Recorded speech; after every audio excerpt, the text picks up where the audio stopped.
Let's tackle question 3, part C. This question has two parts to it. In the first part, we have to express f of theta equals 6 cos theta plus 8 sine theta in the form r sine theta plus alpha, where r is positive and alpha is acute. Then, in the second part, we need to find the general solution of f of theta equals 2. Let's express f of theta in the required form. Well, r sine theta plus alpha can be expanded to r sine theta cos alpha plus r cos theta sine alpha. Let's label this 1. Equating the coefficient of sine theta in 1 to that of sine theta in f of theta, we get that r cos alpha is equal to 8. Let's label this 2. Equating the coefficient of cos theta in 1 to that of cos theta in f of theta, we get that r sine alpha is equal to 6. Let's label this 3. Using 2 and 3, we can find alpha and r. Let's find alpha.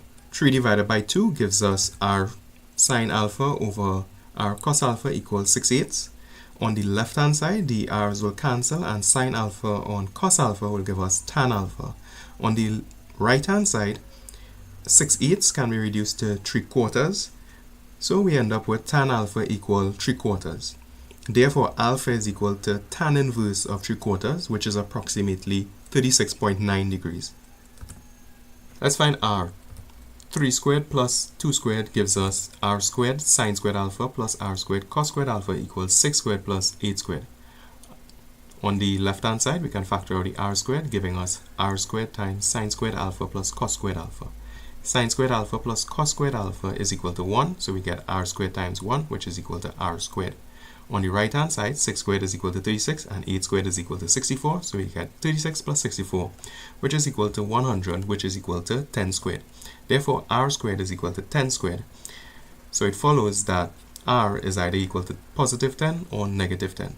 Since we are given that r is greater than 0, that is r is positive, it follows that r is equal to 10. Hence, f of theta is equal to 10 times sine of theta plus 36.9 degrees. And this is the form in which we wanted to express f of theta. Okay, we've now tackled the second part, which was to find the general solution of f of theta equals 2. That is 10 sine of theta plus 36.9 degrees equals 2. We can divide both sides by 10 to get sine of theta plus 36.9 degrees equals 1/5. Therefore, theta plus 36.9 degrees is equal to sine inverse of 1/5. The sine function is positive in the first and second quadrant.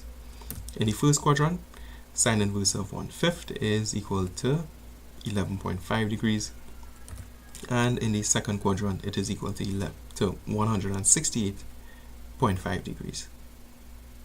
Let's find the values of theta. When sine inverse of 1/5 is equal to 11.5 degrees, it follows that theta is equal to negative 25.4 degrees. And when it is 168.5 degrees, it follows that theta is equal to 131.6 degrees. Since the sine function is periodic with a period of 360 degrees, it follows that the general solution is theta equals negative 25.4 degrees plus 360 degrees times n, or 131.6 degrees plus 360 degrees times n, where n is an integer. Hey guys, Dwayne here.